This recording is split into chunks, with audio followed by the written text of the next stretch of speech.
Hello, everyone. A very warm welcome and good afternoon. I think we've already got more than 100 people here with us. So let's begin our session. Yes, very good afternoon. We have two eminent speakers with us, and this is going to be a really interesting webinar. I'm sure there are going to be a lot of takeaways, and Diwali is just around the corner. So I hope this session brings us some more insights on how to celebrate a healthy Diwali. So let me give a very brief introduction to the whole session. So thank you for joining for today's webinar on sugar alternatives for a healthy Diwali. This is the second of our two webinar series on nutrition that Arogya World has curated for your benefit. I am Dr. Meghana Pasi, and I head the MyThali program at Arogya World. And today I'm going to be the moderator for this session. But before I invite our speakers, Dr. Shweta Goyal and Ms. Rekha Prabhu, please allow me to briefly introduce Arogya World and our programs. Arogya World is a global health non-profit organization working towards prevention of non-communicable diseases like diabetes, hypertension, cardiovascular diseases, and mental illness through lifestyle and behavior change communication. Till date, we have been able to reach out to more than 12.5 million people through our different programs. We follow a doorstep model where we reach people where they live, learn, and work. The Healthy Workplace program, which is Arogya World's flagship program, over the last 12 years, the program has been able to assess more than 215 companies spanning over 7 million employees and recognizing them as healthy workplaces for excellence in workplace wellness. I would request Anuradha now to and can I request the audience to please be on mute? May I request the audience to please be on mute? Thank you so much. Anu, can you please play the video? Thank you. As India looks towards becoming a global leader through faster economic growth, maintaining the health and productivity of its working population is key. In today's fast-paced work environment, ensuring employee well-being is the top priority for progressive companies. There is an increased realization about the profound impact a healthy workforce can have on productivity and morale, and corporate wellness programs are on the rise. There is a need for employers to shift from a reactive approach to health, such as treating employee health issues as they arise, to a proactive one, which is geared towards prevention and holistic well-being. Currently, 2 in 3 Indians are impacted by diabetes, cancer, heart diseases, or other non-communicable diseases. When compared to other developed countries, the onset of these conditions has been found to be relatively earlier among Indians. The most effective way to contain the incidences of NCDs is prevention through health education and lifestyle change. Arogya World, a recipient of the prestigious UN Award, launched its Healthy Workplace program in 2012, which is scientifically designed, evidence-based, and outcome-driven, and recognizes workplaces that have institutionalized a culture of employee well-being based on our robust criteria. The Healthy Workplace globally acclaimed criteria was co-created with industry leaders and academia and medical professionals and is implemented in 3 levels: bronze, silver, and gold. This includes guidelines such as no tobacco policy, easy access to healthy foods, opportunities for physical activity, and focus on mental well-being.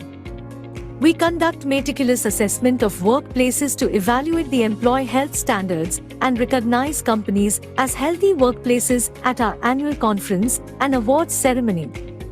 Our highest accreditation in the form of Platinum certification is reserved for exemplary workplaces who have adopted a data-driven approach, having leaders-led initiatives demonstrating continuous improvement in vital employee health metrics.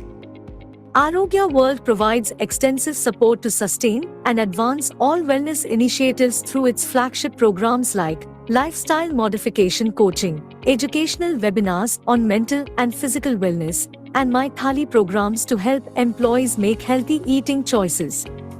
In 2020, Arogya World launched an extensively researched mental health criteria as a part of its Healthy Workplace framework to help corporates address employee mental well-being in a structured manner. As of 2023, Arogya World has recognized more than 200 plus companies from multiple sectors, including organizations such as TCS, Mercedes, Honeywell, Hero MotoCorp, Reliance, HPCL, and HSBC, to name a few, impacting the lives of more than 7 million employees. We have a highly committed team of industry leaders and well-being experts passionately working towards our mission. We couldn't have achieved this milestone without the able support of progressive companies, industry associations, and strong partner ecosystem. Our emphasis is on clear benchmarking criteria, rigorous assessment process, great conferences, and team's passion to improve the physical and mental health of the working Indians. We are proud to achieve the prestigious Global Digital Health Innovation Award 2023 for developing innovative, accessible, and affordable services to transform healthcare. Arogya World has definitely advanced the dialogue on workplace health in India. We invite you to join the League of Healthy Workplaces.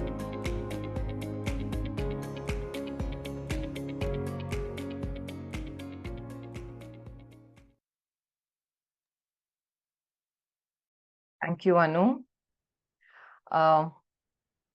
Moving forward, let me tell you a bit about MyThali program as well. You must be aware that once the company gets recognized as a healthy workplace, we roll out our MyThali program. It's a nutrition program, and the goal is to change the way India eats. At MyThali, we advocate the message of healthy and balanced eating to reduce the risk of NCDs through our online and offline campaigns. We've done a lot of nutrition talks at your healthy workplaces as well. You must be aware about it. Through we have reached out to you either in person or even, we've done webinars with you. So during this time of the year, we conduct our biggest annual campaign under MyThali, which is called the Healthy Wali Diwali. In the last 3 years, we've been able to engage with more than 2 million people and try to make them aware about healthy eating choices, especially during the festive times. The theme of this year, that is 2024, is to use sugar alternatives, that is using natural sweeteners over refined sugars.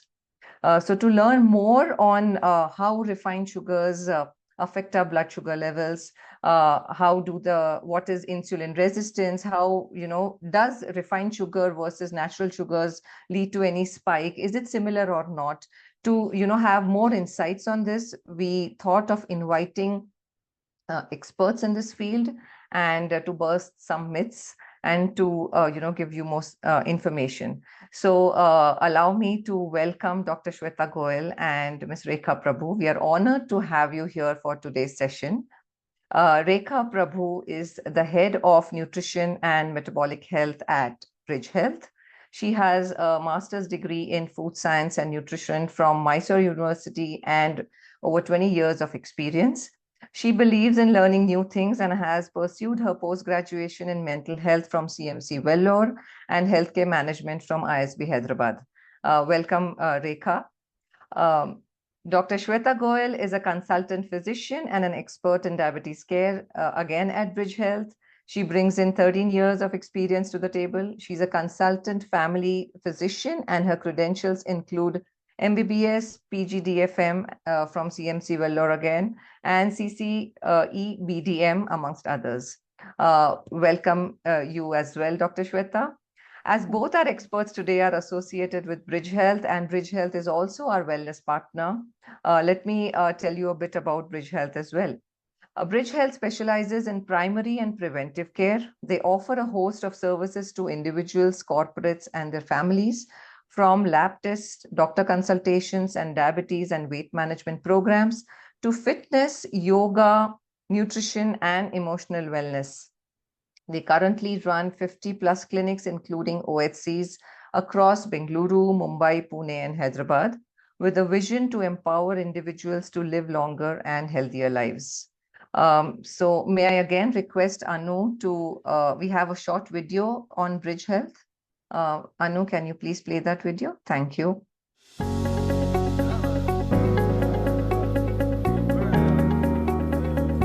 Hey, congratulations on the new reforms implemented to improve employee health. Thank you. What led you to adopt the new approach? Well, since most of the existing healthcare services are fragmented, we realized that a regular health check isn't enough. We looked for a health partner that would have all healthcare services under one roof. I heard your employees are very satisfied with the new health partner you're working with. Yes, they are. Our new healthcare partner takes a clinically driven and outcome-based approach, starting with a comprehensive health risk assessment (HRA) of all employees, which determines their health score based on 7 key parameters such as heart, obesity, fitness, diabetes, nutrition, cancer, and mental health, providing them with a blueprint of their overall health. Does your healthcare partner help in lifestyle modification? Absolutely. They have an in-house team of nutritionists, psychologists, fitness and yoga coaches who interact with our employees and conduct online and offline classes. Their family physicians also monitor employee health regularly. How do you ensure your employees utilize these amazing facilities? Great question. Our healthcare partner has care coordinators who encourage and nudge employees to complete tasks recommended by lifestyle coaches. They also facilitate conversations between all teams. Can you track your employees' health? Yes, I can do it. Our health partner offers a corporate dashboard to track employees' health status and follow the tasks assigned by lifestyle coaches. Can your employees access their health records? Of course, the health partner has digitized all our employees' health records, which are now available on their app for easy tracking and communication with doctors and lifestyle coaches. Is your health partner Bridge Health? Partner with Bridge Health to boost your employees' health. That was wonderful. Thank you, Anu. Great. So now let us start our conversation with our eminent speakers. We have a great audience, more than 200. So a warm welcome again to those who've joined in a little late, but you haven't missed anything. So we're just about to start. It's going to be a fireside chat. So I would request the audience to be on mute and to, put your questions in the chat box, either now or maybe even later after our discussions are over. We'll take your questions one after the other, with the respective speakers after our discussion, right? So we have a lot of myths around sugar consumption, and Diwali is just around the corner. Already the festivities have started since August, Raksha Bandhan, Ganesh Chaturthi, and many more. People have already indulged into a lot of sweets and savories, and it's going to happen, I think, more in the coming 2 weeks. So we thought this was the right time to actually talk about sugar consumption and how it affects our health. So my first question comes to you, Dr. Shweta, because there are a lot of, questions around sugar linked with diabetes. Whenever we talk about sugar, it is, somewhere diabetes comes in our mind. And a lot of people feel that eating, a lot of sugar can lead to diabetes. So first of all, can you, tell us what exactly is diabetes, what is pre-diabetes, and how is it caused? Yeah. Thank you, Dr. Meghana, for the introduction. Nice introduction. So first, briefly, I will be talking what is a diabetes. So as we know, the diabetes is the most common metabolic disorder in the world. And according to IDF, that is the Indian Diabetes Federation, around 537 million people are live with the diabetes all over the world. In which I think so China is the topmost. It contributes around 140 million of the population, which is followed by the India.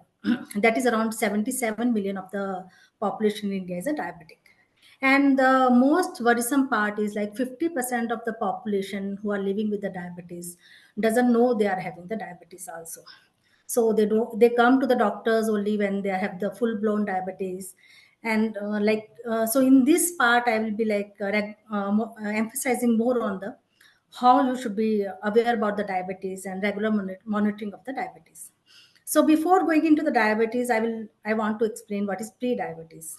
So pre-diabetes is a condition. So it is assigned to set of the people in which you are having the high sugars, but your sugars are not high enough that you can be diagnosed as a diabetes.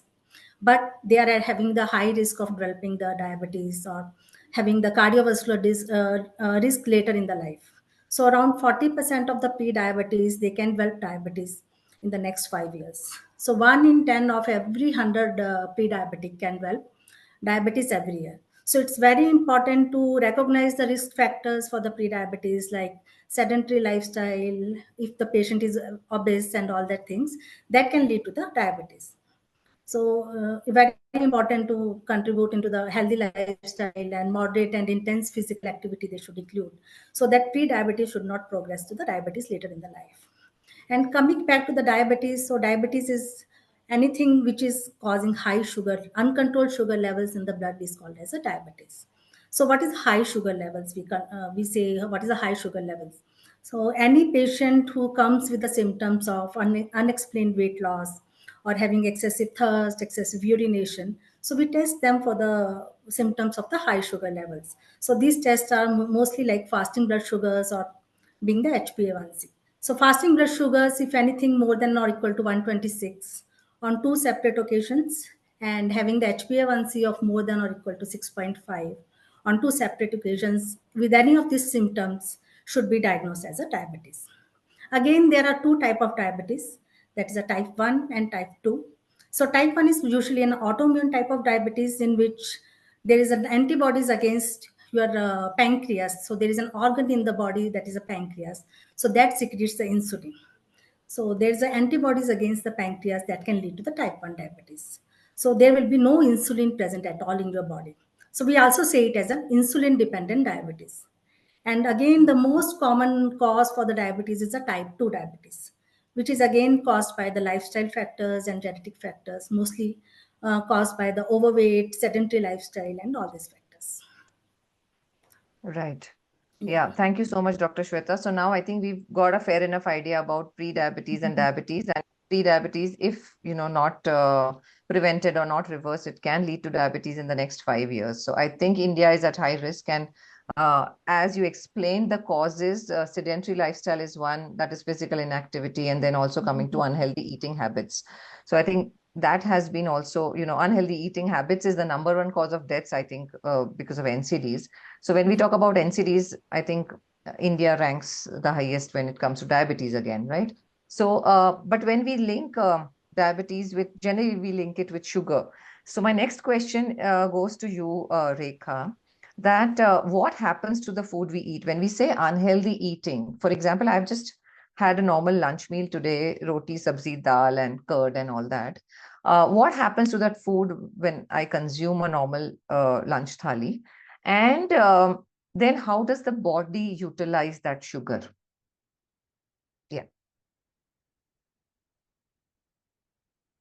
No, you need to unmute. Unmuted. Yeah, yeah.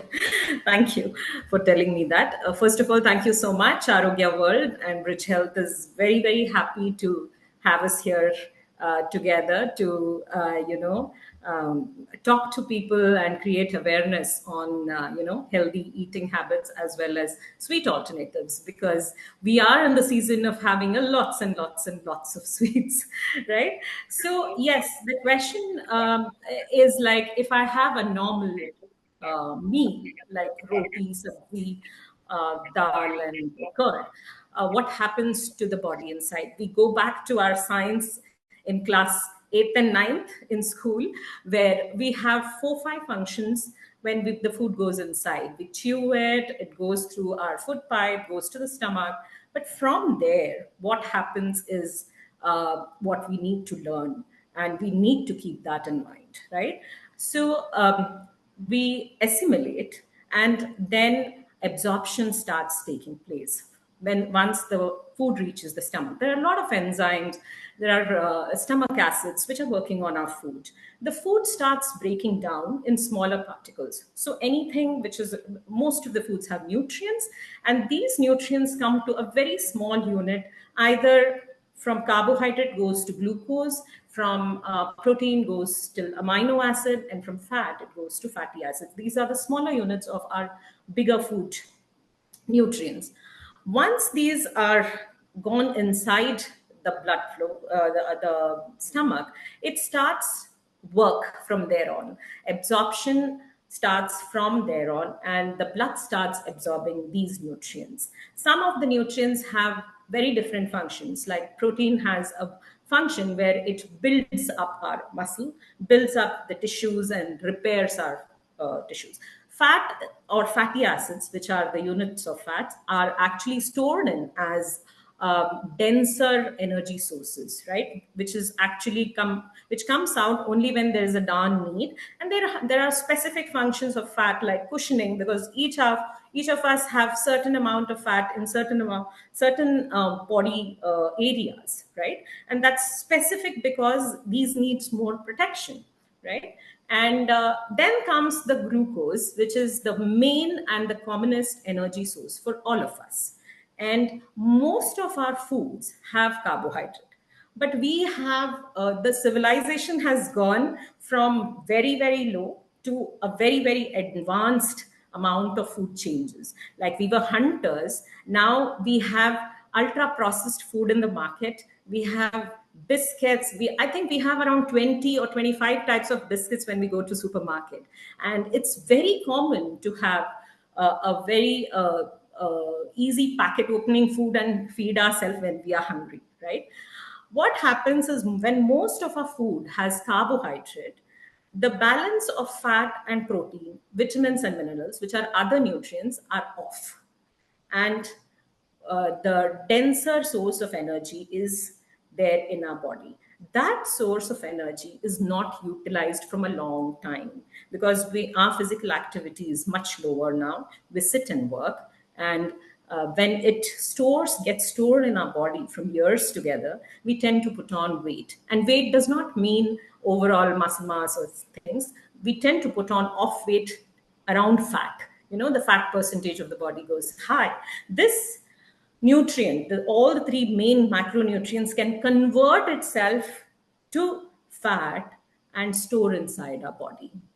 And that actually causes a very, very big disbalance in our body. And we have these lifestyle disorders. So main thing is too much of food choices, overeating, and lower physical activity.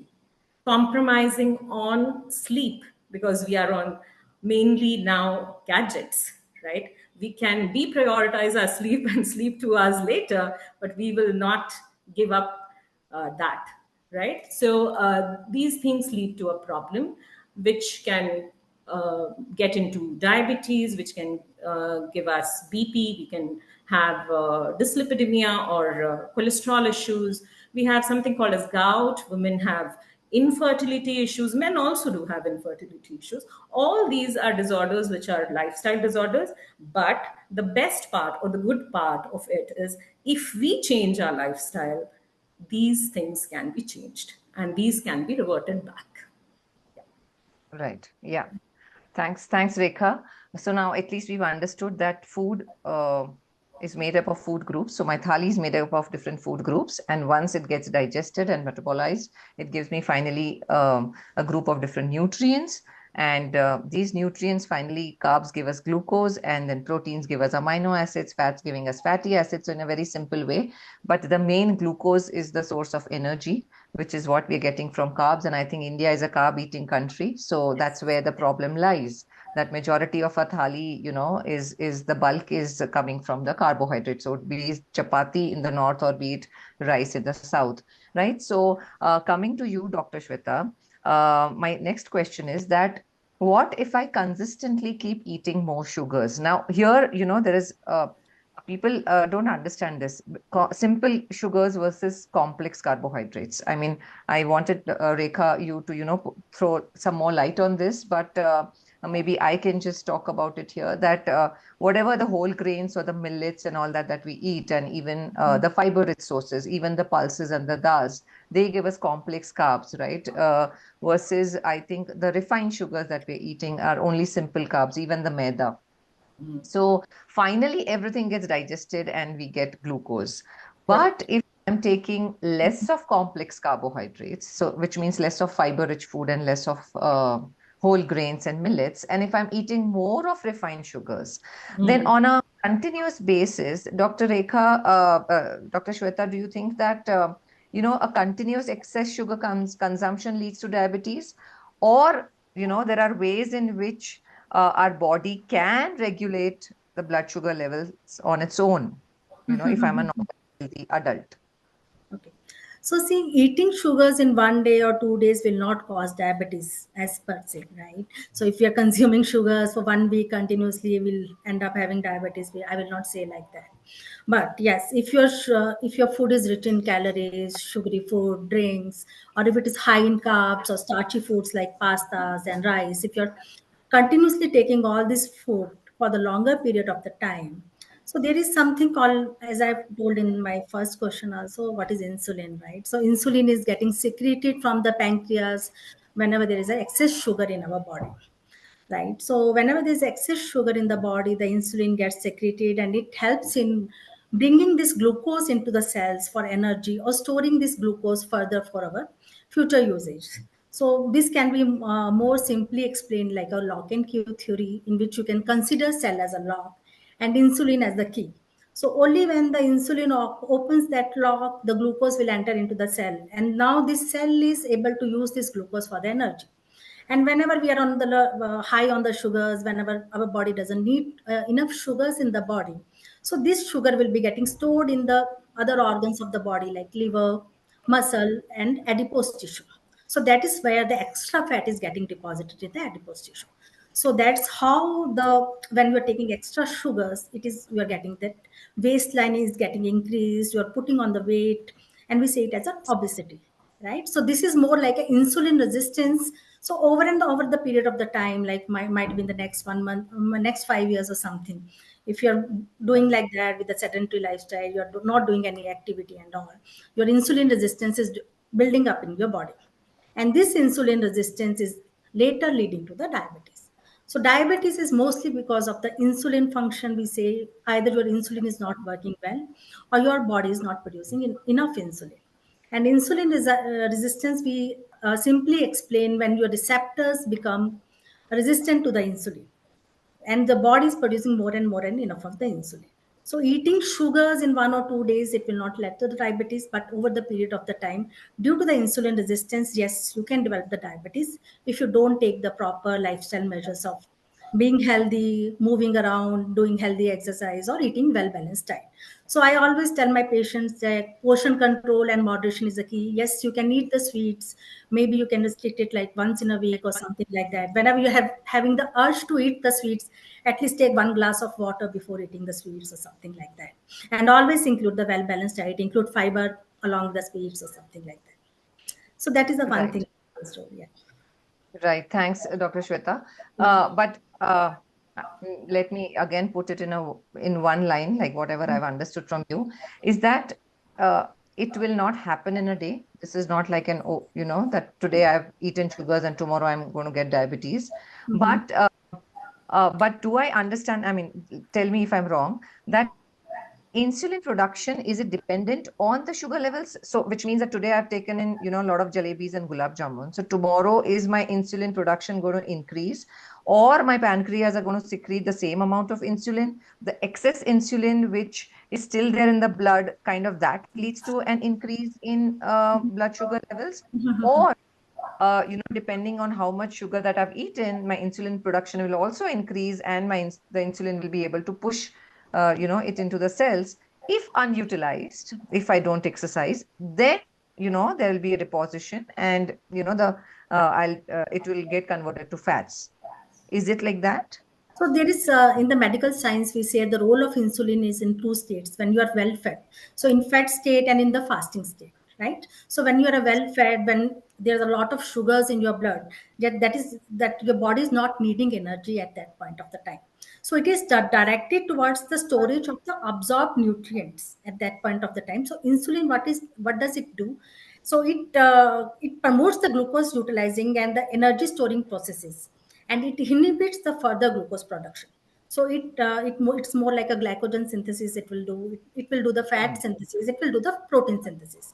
But in the fasted state, when the body is low in the sugars, when there are no sugars in your body, so the blood glucose is prevented from going too low by a combination of inhibition of the insulin release. So that is the one thing, that is like other hormones will play a role, that is like a glucagon or growth hormones will come into play, playing the role, breaking down the glycogen to the glucose, or To glucose. gluconeogenesis we say. It is like a production of the glucose in the body. Right. So the body has a very well placed Well mechanism, mechanism. Yeah. right? So I think whenever you're having excess sugars, then it is directed towards, if not utilized, then it will go towards production of storage, either Yes. glycogen or then fats. And later in the fasting stage, when you're deficient in glucose, I think that breaks down and it's the reverse cycle. And that's the time when the body gives you more energy. So I think our body understands, ourselves much better, but we don't. And I think that's important to, to understand some cues that the body keeps giving you. Yeah. So, right. So now coming to you, Rekha, it's, the next 2 weeks we are going to indulge in laddus and jalebis and lot more. And if I talk about, myself, if I'm so busy, I may just go to the market and buy some sweets, either for, if I'm hosting a party, or that, maybe I'm going out for dinners, and or even for gifting during Diwali. So that's the time where, I do not have kind of a control over what is that going into the mithais or the Indian sweets. So most of the times it is refined white sugar that is used, right? But there are many other natural sweeteners, that is jaggery and honey and dates, even spices like cardamom, saffron, cinnamon, and even figs, and other fruits, even fruit pulps and raisins. We have lot many natural sweeteners, but we are not aware about them, or either we don't use them in the right way. So my question to you is that during this Diwali, to make it a little more healthier, what are the, how different are these natural sweeteners compared to refined sugars when it comes to the calorie count, their nutritional benefits, and as well as their, impact on our blood sugar levels? Thank you for asking during the right time, or maybe I should say it's it's really the right time, because people do indulge in sweets, or and Diwali is the time when people say, "Ha, Diwali hai, kuch to kha lo meetha," you know. So that meetha can actually be once in a while. Yeah, we have festivals, and we do in particular festivals particular kind of sweets. That has been a ritual, right? In South India, it is either paisam, or North it might be laddus and barfis. East it is sandesh. And we are our food is actually a very, very integral part of our culture. And festivals are very important dates in most of our families, because we get together and we eat together, and we have fun together. So generally, what alternatives we do, or we tell to our people, that it the most of the sweets can be made at home, if possible, because you know your food ingredients well that time, and you will never take up an ingredient which will be a bad or which will play a bad role in your child's health or a spouse's health, or things like that, right? You will choose the best for your family. Like when we choose a school for our kids, we want it to be the best. So the same way happens in food. We don't compromise on food quality, right? So the most natural form of sugars we find in our fruits, because if we think about a sweet thing, either it is sweets or a natural form is a fruit. It can be fruits, fruit pulps, crushed fruit mixed in the pulses, or nuts, or dry fruits like prunes, like raisins, dates, and figs, which is also a binder for our nuts. It binds, and we can do a laddu completely without jaggery, or without sugar, white sugar, or even without artificial sweeteners, which are really on a high now. We have every year we have 2 or 3 artificial sweeteners coming in the market that I'm the best and I don't have any side effects, right? So, but we would definitely tell people that anything which comes with a quote that I'm this, but I'm not researched well. So in the long run, in the next 10 years, I will know my issues, what is associated with me when I have it, right? So we don't have a solid research with the artificial sweeteners to understand whether they are good for our body, because these are newbies, right? But the older ones, which are like dates, or which are like raisins or prunes, or dried figs, which are from age old dadi ke zamane se hai, so which is very, very safe and highly nutritious, because they've not undergone a machine or stripped or refined, right? They still have their fiber intact, they still have their vitamins, minerals intact.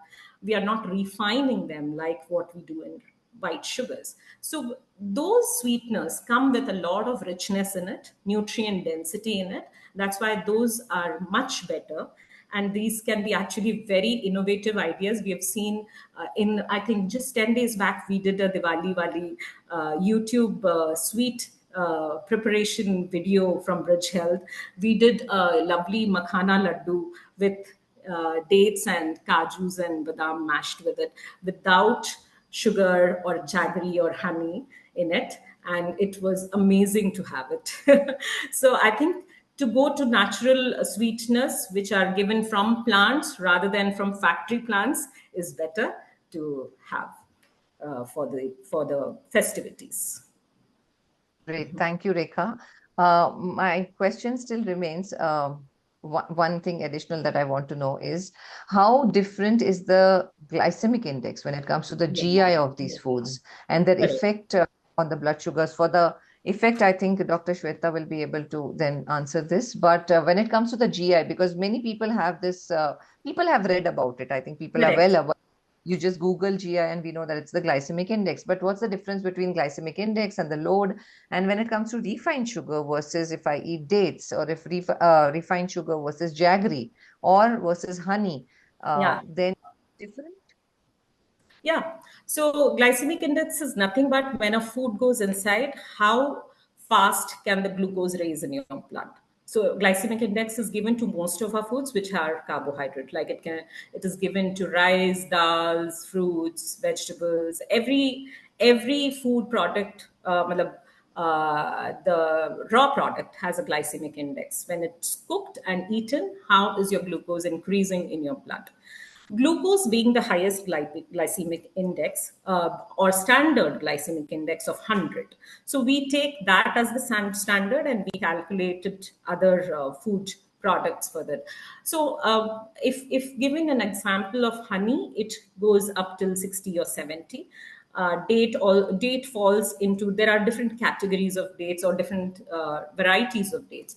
So it can be 40, which is that kharik, what we call it, which is a harder date, which has a lot of fiber. And it can go to 70, where it is like kimia dates, which are very soft and too sweet, right? So 40 to 70 becomes the dates ka GI. We have variety of rice in our country, right? So the basmati being the lowest GI, people think that basmati might not be a really good rice, but basmati actually has a lower GI than our sona masuris, what we kolam rice or sona masuri rice, which is actually stripped off the fiber and minerals. Vitamin B is stripped off from the rice. So that the kolam rice GI is little higher than basmati, being around 50. Fruits have different GIs. The more fibrous the fruit is, it falls into a lower GI, which is lower than 40 GI. In between 40 and 70 is middle GI, mid GI products. And above 70 GI is a higher GI, where we have to avoid these glycemic index, which are higher than 70. Now we come to the load of the product. So the amount of carbohydrate present and the amount of quantity we eat differentiates between GI, that is glycemic index, and GL, which is glycemic load.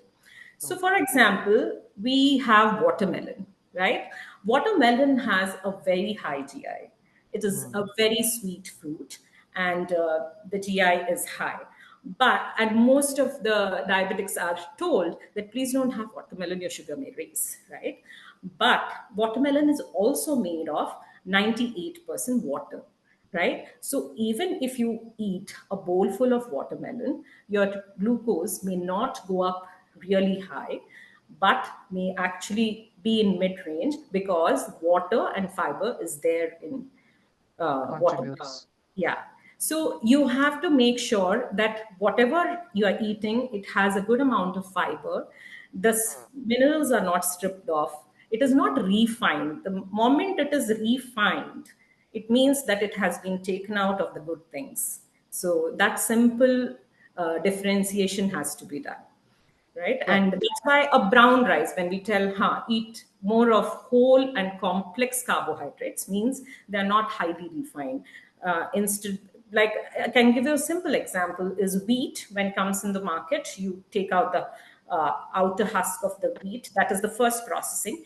Then you, in fact, you go into the powdered wheat form. You take out the bran and the germ of the wheat, which is highly protein rich and fiber rich. And then you go into the chakki. Either one is made with rava or suji, which is a grainy form of wheat. Then it goes to maida.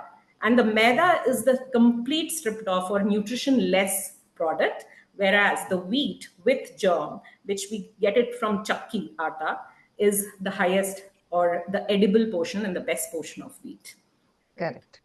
Right. Great. Yeah. So I think this is very, very clear that when we compare the GIs, we know that refined sugar is all refined. So it is only simple carbs and nothing else. So directly it gets digested and therefore we consider the GI of sugars as to be the highest, right? When we compare it, the glucose has 100 GI and rest of the foods are compared with it. So I think the audience is very much clear that when you're using refined sugar, that's the white sugar, versus anything which has more fiber or more, other nutrients as well as water content.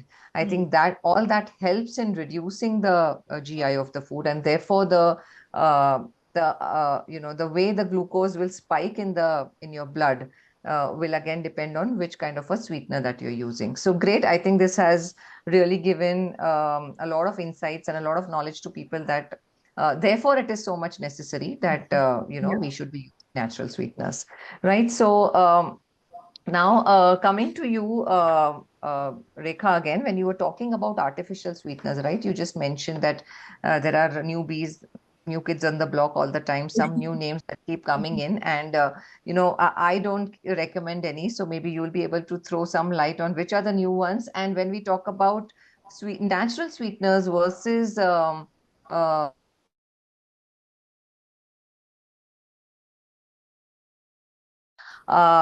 should we consider even artificial sweeteners in our sweets, or for a normal healthy adult, natural sweeteners are good enough, for our health?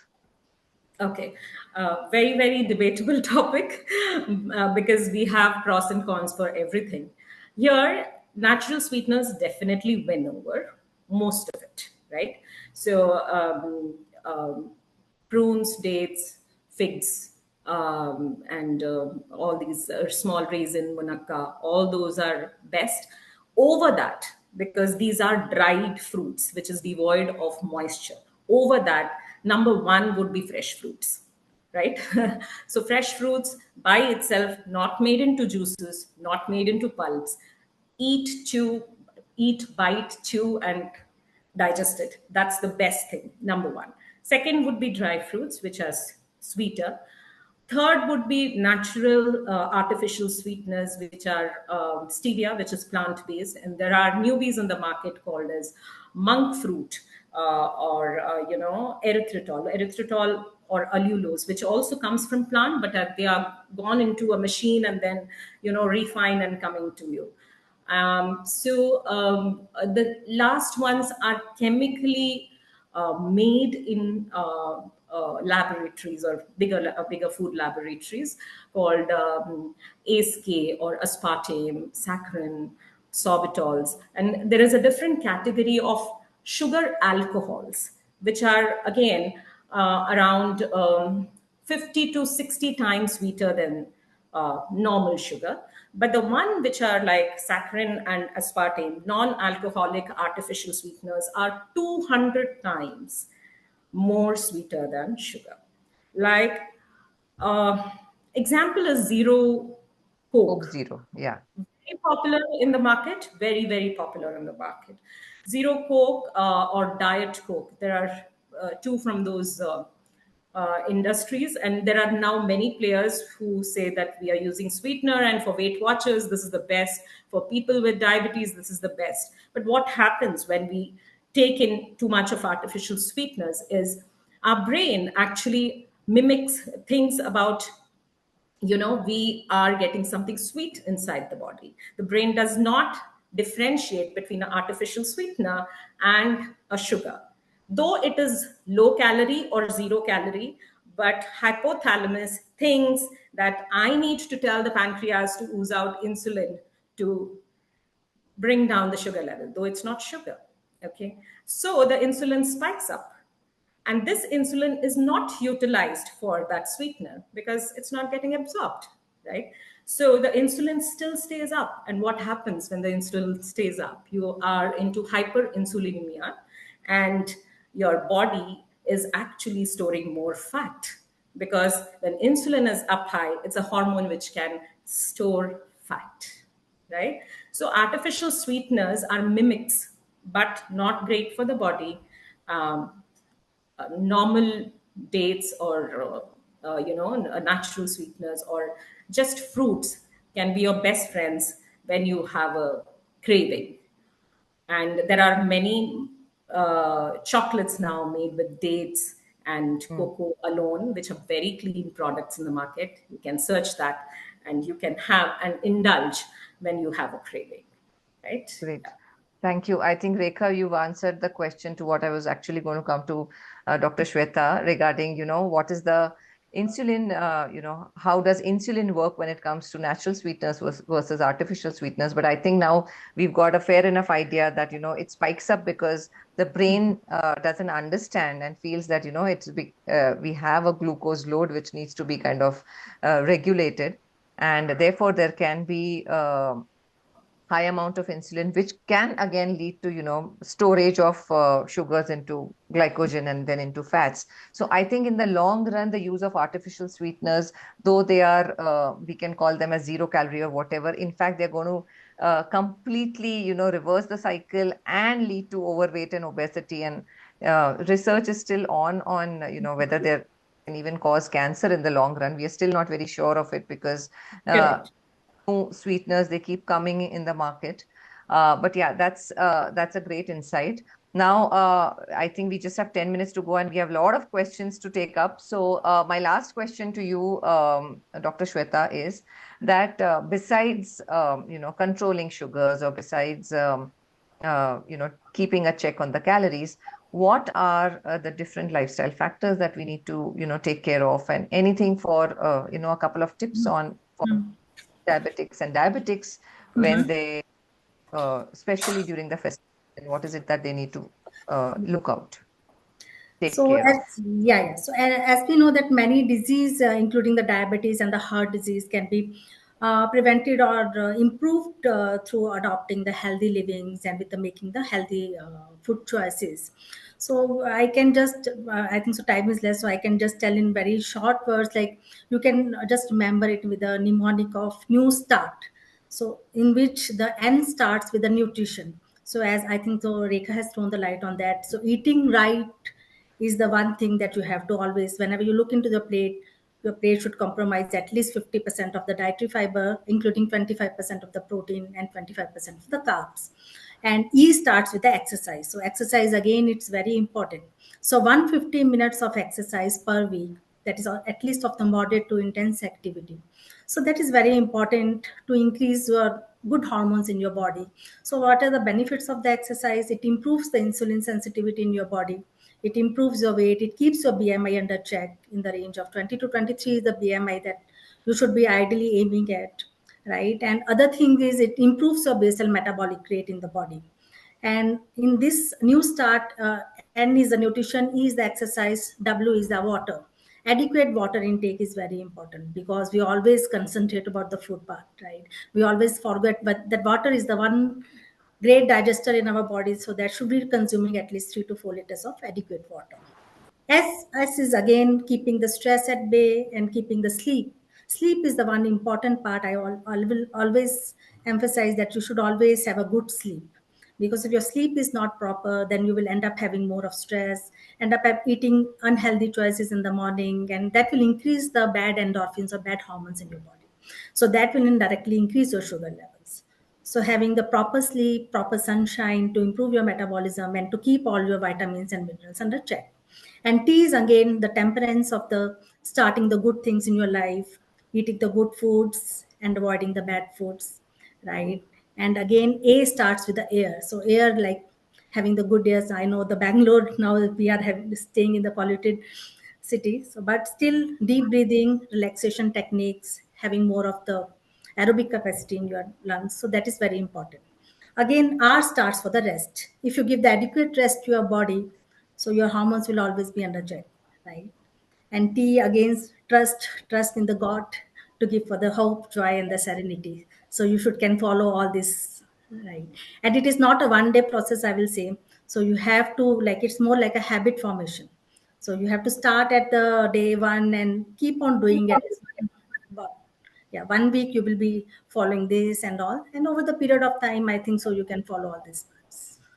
Great. Thank you so much. I think this new start, I think we will never forget this. It will Yeah. really help us to, keep things in check. And we can, I think, start with just a couple of changes.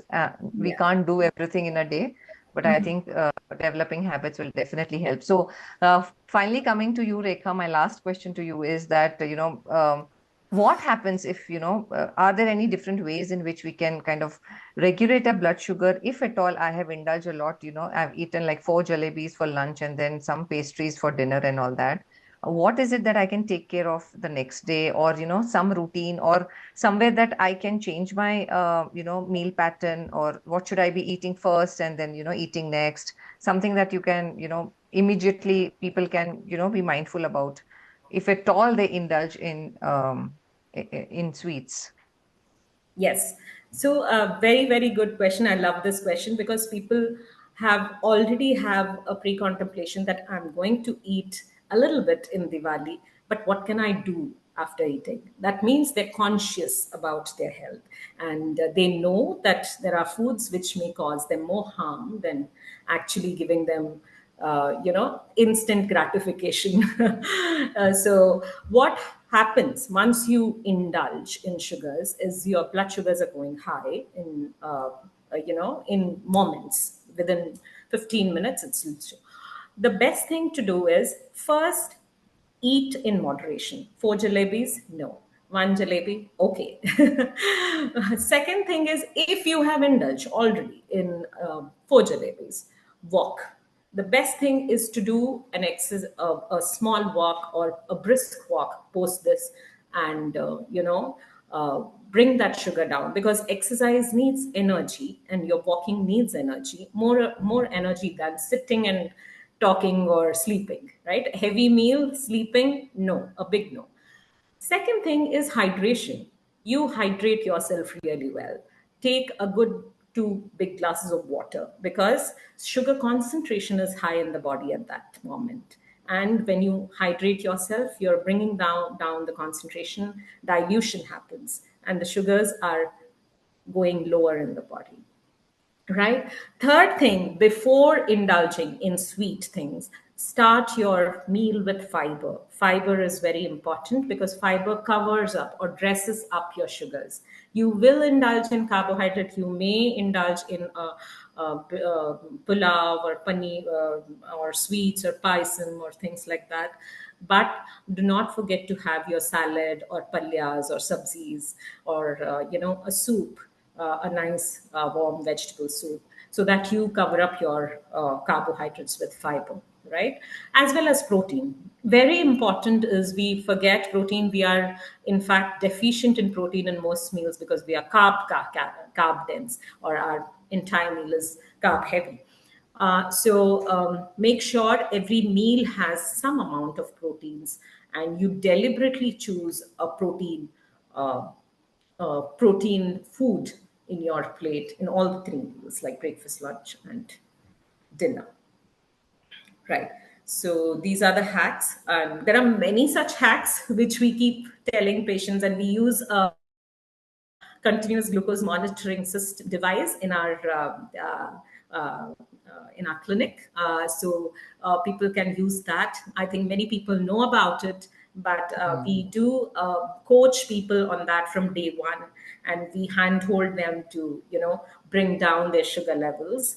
Particularly for people who want to reduce weight, who want to cover up, bring down their PCOD or PCOS conditions, or diabetes, pre-diabetic, or even for people who are fitness enthusiasts who want to know or explore internally their body.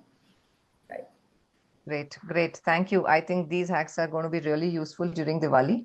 And I hope people try and understand to have a more fibrous meal with more proteins, and also stay hydrated.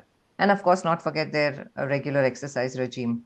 So with this, I'm sure that people, these insights are going to help them get a healthier Diwali, and even post Diwali, because people generally indulge into detox, and then they realize that they've eaten a lot. But I think during the festive season itself, if you're taking care of all these things, I think you will not have to starve yourself or stay away from sweets. So great. I think we can only take a few questions.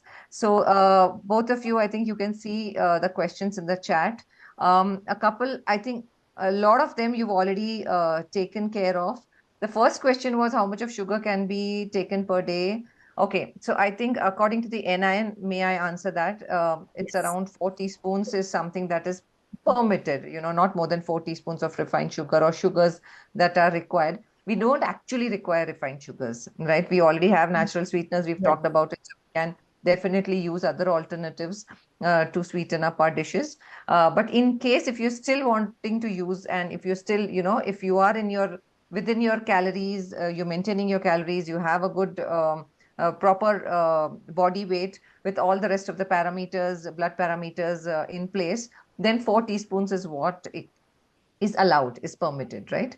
So I hope I've answered this question. Second is, can you elaborate high fiber and low GI fruits as well as high GI meal, which is and what is the perfect time to eat specific food? I think you've talked about GIs, the three categories: low, high, and the medium GI foods, and all the natural sweeteners, they somewhere fall into the medium range. Compared to the refined sugar, which is higher, that is 90 plus or even 100 when we count glucose, right? So I think that's pretty clear now. The third question is, love to hear your thoughts about how combination of foods and sequencing of foods affects the net effective GI or effective blood sugar spikes. Rekha, I think you've answered that as well. Yeah. Yeah. That we need to kind of have our fibers first, then the proteins, and then start with the carbs. So I think of vegetables with then the lean proteins, and then having a carb foods or carb source. That's the right way to eat our plate. We generally do it the other way. We have heaps of rice and then a little bit of rasam on it and some bit of sabji next to it. But I think we should be doing the other way. The next question is, what if jaggery is used in place of refined sugar? So is jaggery, again, because there are different types of jaggery as well. I think we didn't touch much Yeah. about it, on it. But Rekha, do you want to say something about this? Jaggery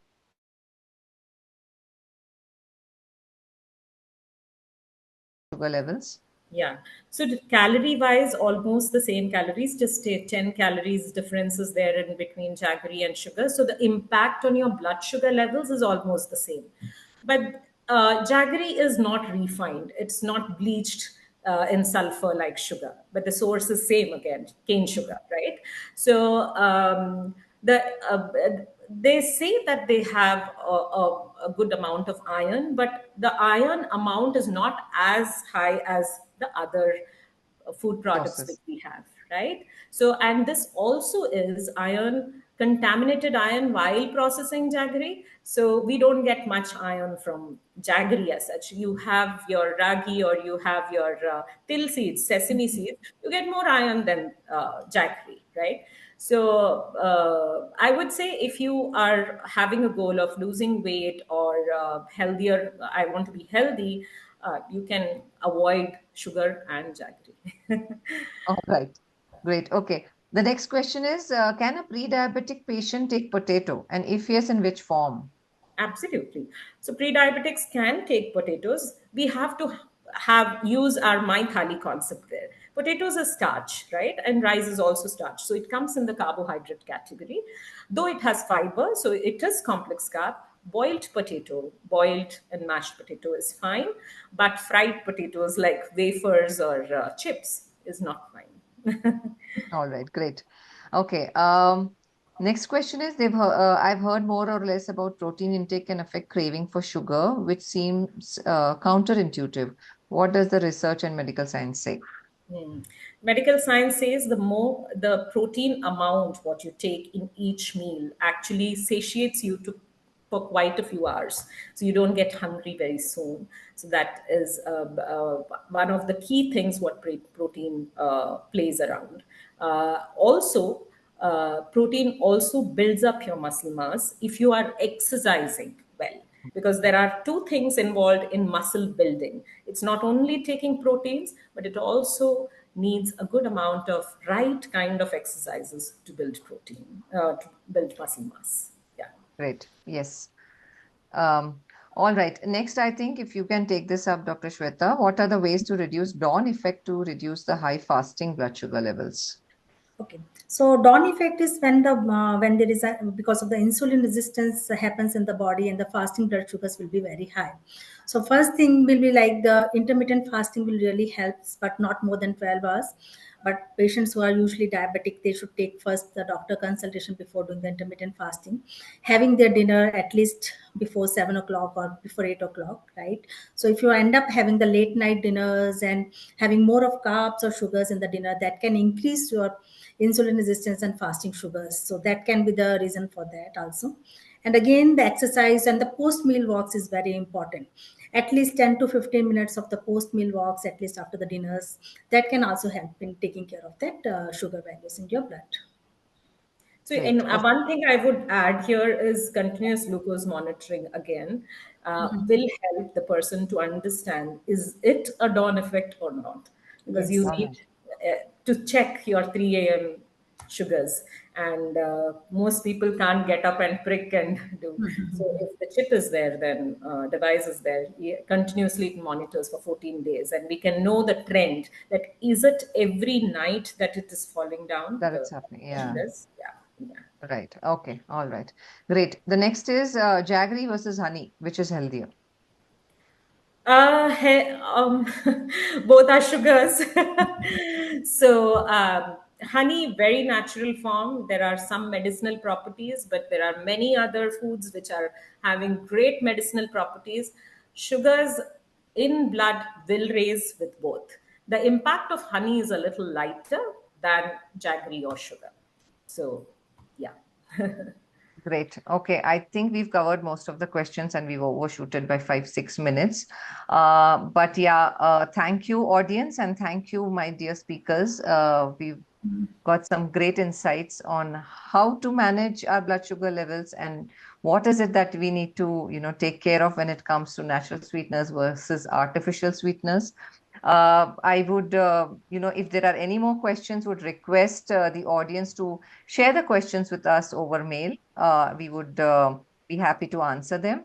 And Yes, sorry, I forgot to even say about tell you guys about our Healthy Workplace Awards, which is on 6th of December. Yes, Anu, if you can just show that slide.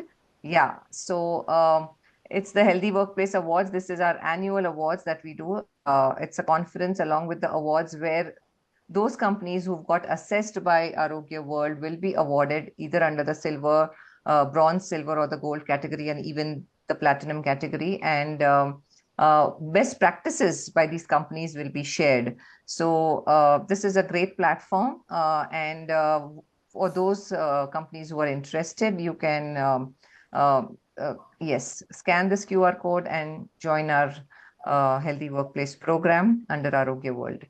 So thank you very much. Thank you, Dr. Shweta. Thank you, Rekha. It was great interacting with you. And I hope people have taken in a lot of messages on adding more of natural sweeteners to their Diwali sweets. It's not just for Diwali. I mean, though, because Diwali is quite nearby, we'll have Christmas after a couple of months, and then we'll have some other festivals. So I think India keeps celebrating festivals. It's just a bahana that we have to eat and indulge and celebrate. Right. So it's the best way to meet and greet people. And that's how our culture is. And we love the culture. We just don't want people to, become pre-diabetic and then diabetic. So this was a great opportunity to interact with both of you. And I wish you all a very, very healthy Diwali. Thank you very much. Thank you. Goodbye. Thank you so much. Yeah. Thank you. Thank Thank you. you, audience, for patiently hearing us. And we'll get back soon to you all. No, it was great. It was really very nice. Thank you. Thank you, Thank you Dr. so Meghana. much. Thank you. Thank you. Bye.